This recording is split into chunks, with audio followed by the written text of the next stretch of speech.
जय हिंद दोस्तों। अभी बीपीएससी एडीओ का एग्जाम हुआ है और ये काफी विवाद में चल रहा है। विवाद ये है कि अभी परीक्षा जो है लग रहा है कि लीक हुआ है। लोगों को लग रहा है कि लीक हुआ है। अब क्या है मामला, हम लोग इसको देखते हैं। लेकिन एक बात है कि इन लोग से जो है ढंग से परीक्षा लेने भी नहीं आता है। पेपर करवा देता है, उसका पेपर लीक हो जाता है, पेपर करवाता है फिर लीक हो जाता है। यानी कौन सा अधिकारी है, पढ़ लिख कर गया है कि नहीं गया है पता नहीं। अनपढ़ गवार सब बैठा हुआ है।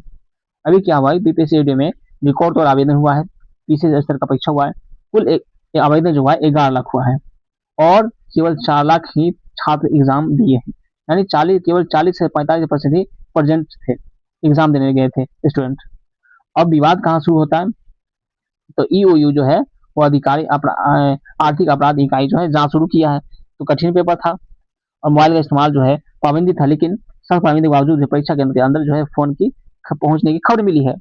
फिर आंसर की बरामद की मिला है। परीक्षा केंद्र के बाहर जो है संगीत गिरोह के पास जो है उत्तर कुंजी भी मिला है। तो यहाँ पे देखिए ना, सबसे बड़ा चूक क्या किया है आयोग जो है, वो ब्लैक लिस्ट एजेंसी को टेंडर दे दिया है। कैसा गधा आयोग है समझ नहीं आता है। बीपीएससी जो है एक ब्लैक लिस्ट कंपनी है, उसको दे दिया है, ये टेंडर दे दिया है कि आप जो है इसको संभालिए। तो बीपीएससी ने क्या किया है, बायोमेट्रिक और परीक्षा संचालन की जिम्मेदारी एक ब्लैक लिस्ट कंपनी को दे दिया है। कैसा घोंचू आयोग है समझ नहीं आता है। देखो, बायोमेट्रिक मशीन बनी धांधली का जरिया। कैसे बना कि होलोग्राम का यहाँ खेल है। बायोमेट्रिक मशीन के होलोग्राम के नीचे आंसर की छिपाकर जो है छात्रों तक पहुंचाई गई। उसके बाद क्या है कि बायोमेट्रिक ऑपरेटरों ने नियमों को तोड़ते हुए परीक्षा हॉल के भीतर मोबाइल फोन का धड़ल्ले से इस्तेमाल किया। यानी एक ऐसी कंपनी को दिया बायोमेट्रिक मशीन बायोमेट्रिक करने के लिए जो ऑलरेडी ब्लैकलिस्ट है, उसको दे दिया है आयोग। बताइए कैसा आयोग है। अब पहचाना कैसे, अब सुनिश्चित करें मशीन का उपयोग जो है चीटिंग के लिए किया गया इस मशीन को। खबर कहाँ से आई, पकड़ी कहाँ गई, तो नालंदा में और मुंगेर में पकड़ा गया। नालंदा में बायोमेट्रिक मशीन के जरिए आंसर की छुप पहचाने का सबसे बड़ा मामला यही सामने आया है। मुंगेर में क्या हुआ कि भारी लापरवाही के आरोप में सेंटर सुप्रिंटेंडेंट को तत्काल प्रभाव से क्या किया, सस्पेंड कर दिया है। तो ये मामला है दोस्तों। ईओयू का एक्शन क्या हुआ, अब तक क्या क्या हुआ है। ईओ ने 12 एफआईआर दर्ज किया है। इसमें 7 प्रभावित जिले मिले हैं और 39 को गिरफ्तार किया अभी तक। ये 5 को रिमांड पर भी लिया है। तो मुख्य गिरफ्तारी जो हुआ है वो सोहराय थाने में दो बायोमेट्रिक कर्मचारियों राहुल कुमार पासवान और चंद्र कुमार को जो है एफआईआर पर और एक्शन लिया गया है। अब सिंडिकेट का जाल कैसे बुना गया दोस्तों। देखिए, बीपीएससी कुछ कर्मचारी और अधिकारी से मिले हुए हैं।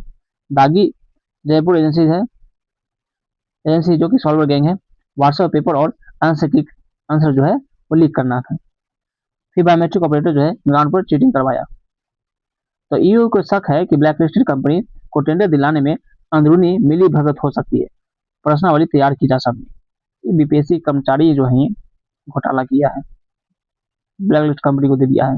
बताइए अब अभी से आगे क्या होता है, देखिए अब संभावना कही है। यदि ईओ जांच में साबित होता है कि पेपर लीक व्यापक स्तर पर हुआ है तो एडमिट कार्ड किसे मिलेगा।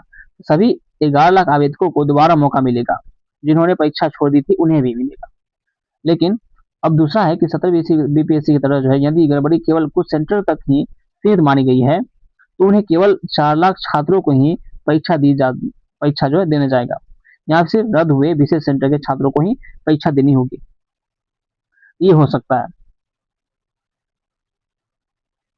अब निष्कर्ष देखते हैं कि छात्रों का क्या काम, हम लोग को क्या करना होगा। तो हम लोग को वही है, अधिकारी वेबसाइट से इंतजार करना होगा, अफवाह से बचना होगा, सोशल मीडिया पर चल रही कैंसिल की फेक न्यूज से बचना होगा। फिर तैयारी जारी रखना अपने लोगों। यदि एग्जाम होता है तो पेपर का स्तर और भी कठिन हो सकता है। तो ईयू को फाइनल रिजल्ट जो है, फाइनल रिपोर्ट जो है वो अंतिम फैसला ही तय करेगी कि क्या होगा क्या नहीं। लेकिन सच्चाई देखिए यही है कि बीपीएससी जो है सबसे बहुत बड़ा गलती किया है कि एक ब्लैकलिस्ट कंपनी को टेंडर क्यों दे दिया। तो बीपीएससी खुद चोर है, इस पर क्या भरोसा किया जाए। कर्मचारी ही पेपर लीक करवाया ना, ब्लैकलिस्ट कंपनी को दे दिया है। खैर, इन लोग का यही काम ही है। चलिए, आप लोग तैयारी को जारी रखिए, ठीक है ना।